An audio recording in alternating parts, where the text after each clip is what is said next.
There is a rhythm older than words, the quiet intelligence that hums through every leaf, wave, and heartbeat. Nature never rushes, yet everything gets done. The trees don't compete. The river doesn't question its direction. But we, somewhere along the line, began to. We traded presence for productivity, silence for scrolling, instinct for intellect. And yet, beneath it all, the psyche still aches for that original rhythm. The one Carl Jung called the living symbol of the unconscious, nature as the mirror of the soul. When you sit beneath an old tree, you're not just sitting with wood and chlorophyll. You're sitting with time itself, with every storm that tree has endured, every season it has survived. Its patience becomes your teacher. Its roots remind you that stillness is not stagnation, it's depth. And in that depth, the mind finally begins to breathe. When you watch the magpie glide across the morning sky or the tide pull against the shore, you are witnessing a reflection of your own inner life. The rise and fall, the chaos and calm, the eternal cycle that lives inside you. Jung believed that when we stop and observe, the outer world speaks the language of our inner one. Every rustle, ripple, and flicker becomes an invitation to be here now. Modern psychology calls it attunement. Ancient wisdom called it alignment. But they're the same thing. The nervous system remembering how to rest inside the present moment. When you slow down enough to notice a bird building its nest or sunlight moving across your wall, your brain shifts from survival into creation. The body's chemistry changes. Cortisol softens, the heart synchronizes with the breath, and the parasympathetic nervous system, your inner healer, wakes up. It's nature's way of saying, you're safe now, you can return. Carl Jung once wrote that when you observe the world long enough, you begin to notice that it is observing you back. And that's not poetry, that's physics. The act of observation changes the field being observed. Your attention literally alters the reality you perceive. The magpie's wings shimmer differently when you notice them. The garden seems to breathe with you when you're still enough to feel it. You become co-creator with the moment itself. But we rarely give ourselves permission to be where our feet are. We fill every silence, scroll every space, move faster than our souls can follow. And that's why so many people feel disconnected. Not from purpose, not from love, but from presence. Because presence is the only place the soul can live. When you begin to live in rhythm with the natural world again, waking with the sun, resting with the dark, eating what the earth gives, listening before speaking, you don't just heal the mind. You retune the entire orchestra of your being. Each breath becomes an act of devotion, each small observation, a prayer. The magpies came first as strangers, cautious, watching from the fence. Then one day, one dared to land closer, head tilted, eyes sharp but curious. It wasn't about the food, not really. It was about trust, a silent understanding between two beings sharing the same field of awareness. That's what presence does. It builds bridges without words. In those moments, as you placed the monkey nuts down and waited, something ancient stirred. That sense of communication older than language, when human and nature still spoke the same tongue.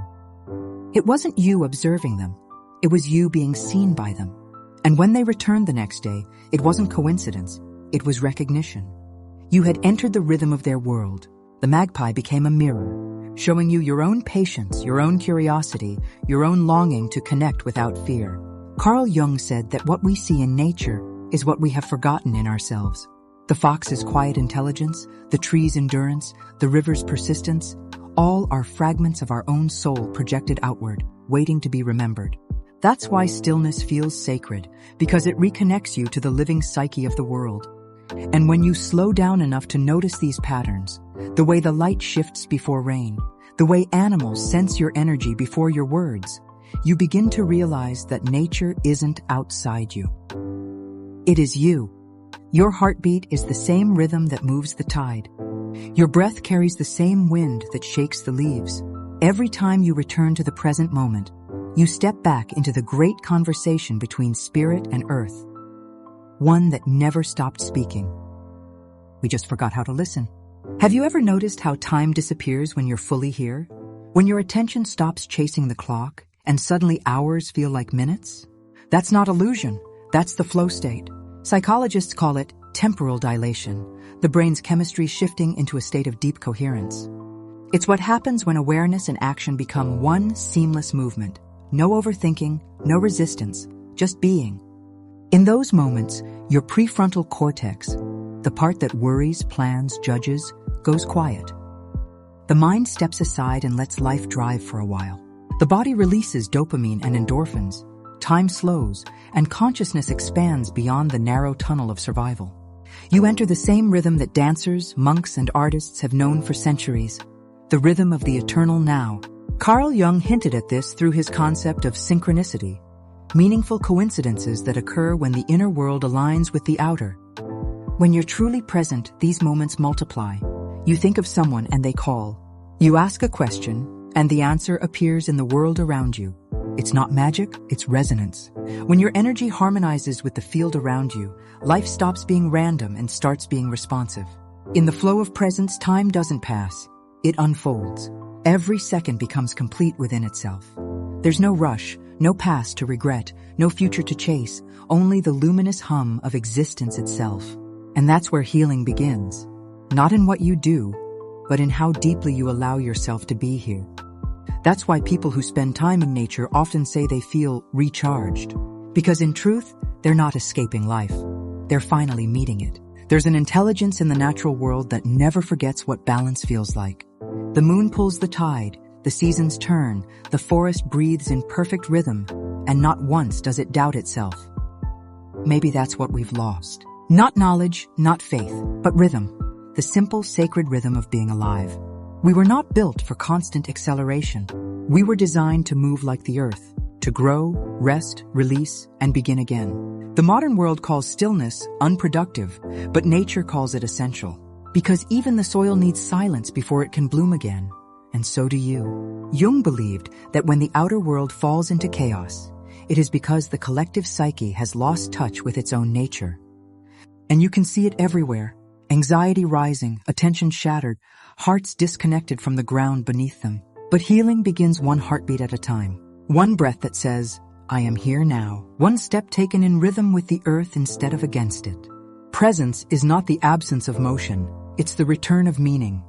It's the place where you stop performing and start belonging again.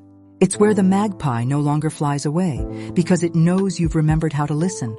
So walk a little slower, breathe a little deeper. Let the rain fall without reaching for your phone. Because every moment you give your full attention to this living world, the world gives a piece of itself back to you. And maybe that's all enlightenment really is. Remembering the rhythm you were born to dance to. In the end, presence isn't something you learn. It's something you remember. You were born knowing how to live in rhythm with the world. You laughed when it rained. You ran barefoot through time. You didn't rush to be anywhere because you already were everywhere. Then life happened. Noise, speed, distraction, and you forgot. But the earth never stopped calling you back. Every sunrise, every gust of wind, every small creature that crosses your path, they are all messages whispering, come home. Come home to the moment. Come home to the rhythm that never left you. Because here, in the quiet center of now, there is no past to regret, no future to fear. There is only life unfolding perfectly as it always has. When you remember this, you begin to see the world not as something outside you, but as something with you. Every leaf becomes scripture. Every breath becomes prayer. Every heartbeat becomes proof that you are part of something vast, intelligent, and eternal. So take this as your reminder. You are not separate from nature. You are nature, remembering itself. And when you walk in rhythm with it, peace stops being something you chase and starts being what you are. If this message found you today, it's because your soul was ready to remember. Slow down, listen. Let the world speak through you again. And if you're walking this path of remembering, of coming home to your light, your rhythm, your truth, then welcome. You found your tribe. I'm Valkyrie. And we don't just find the light, we become the light.